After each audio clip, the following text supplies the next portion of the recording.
ഒരു must watch theatre experience ആയിട്ടൊന്നും എനിക്ക് ഫീൽ ചെയ്തില്ല. ഹായ്, മാർക്കോയ്ക്ക് ശേഷം ഷാരിഫ് 3 പ്രൊഡ്യൂസ് ചെയ്യുന്ന അടുത്ത സിനിമ കാട്ടാളൻ കണ്ടു. ജസ്റ്റ് ഒരു എബോവ് ആവറേജ് എക്സ്പീരിയൻസ് ആയിട്ടാണ് എനിക്ക് ഫീൽ ചെയ്തത്. അതിന് മേളിലൊന്നും തോന്നിയില്ല. ആനക്കൊമ്പ് കടത്തലും അതിന് പിന്നിലുള്ള മാഫിയയും അവർ തമ്മിലുള്ള ഒരു ക്ലാഷൊക്കെയാണ് സിനിമ മെയിൻ ആയിട്ട് കോൺസെൻട്രേറ്റ് ചെയ്യുന്നത്.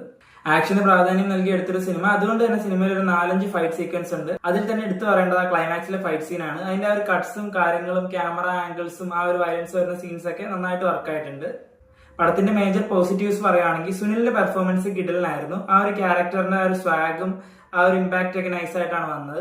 അതേപോലെ തന്നെ പെപ്പയുടെ ആ ഒരു ബോഡി ട്രാൻസ്ഫോർമേഷനും കാര്യങ്ങളും അതേപോലെ നല്ല എഫർട്ട് എടുത്ത സിനിമയാണ്. അതൊക്കെ സിനിമയിൽ റിഫ്ലക്ട് ചെയ്തിട്ടുണ്ട്. രവി ബാസറിന്റെ ബീജിയം ഒരു മീഡിയം ലെവലിലൊക്കെ പോകുന്ന സീൻസിനെ എലിവേറ്റ് ചെയ്യാൻ എന്തായാലും സഹായിച്ചിട്ടുണ്ട്. കിടിലം ബീജിയം. അതേപോലെ തന്നെ എടുത്തു പറയേണ്ട ഒന്നാണ് ഈ ആനയുടെയൊക്കെ സീക്വൻസ് പക്ക റിയൽ ആയിട്ട് ആ ഒരു ട്രൂ ഇമ്പാക്റ്റോടെ തന്നെ അവർ ഷൂട്ട് ചെയ്തിട്ടുണ്ട്. അതൊക്കെ കാണുന്ന പ്രേക്ഷകനും അതേ ഇമ്പാക്റ്റോടെ തന്നെ വർക്ക് ആവുന്നുണ്ട്.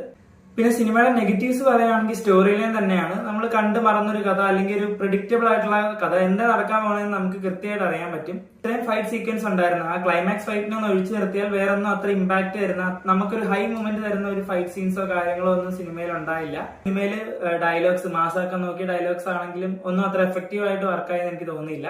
അതേപോലെ മാർക്കോ പോലെ ഒരു ബ്ലഡ് ബാത്ത് അല്ലെങ്കിൽ ഒരു അബ്സല്യൂട്ട് വയലൻസ് ഉള്ള സിനിമയൊന്നും അല്ല കാട്ടാളൻ. ആ ലെവലിലേക്ക് എത്താൻ സാധിച്ചിട്ടുമില്ല.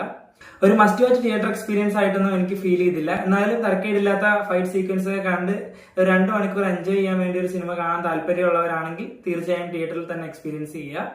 കണ്ടിട്ട് അഭിപ്രായം കമന്റ് ബോക്സിൽ രേഖപ്പെടുത്തുക. ആദ്യമായിട്ടാണ് ചാനൽ കാണുന്നതെങ്കിൽ ഒന്ന് ഫോളോ ചെയ്യുക.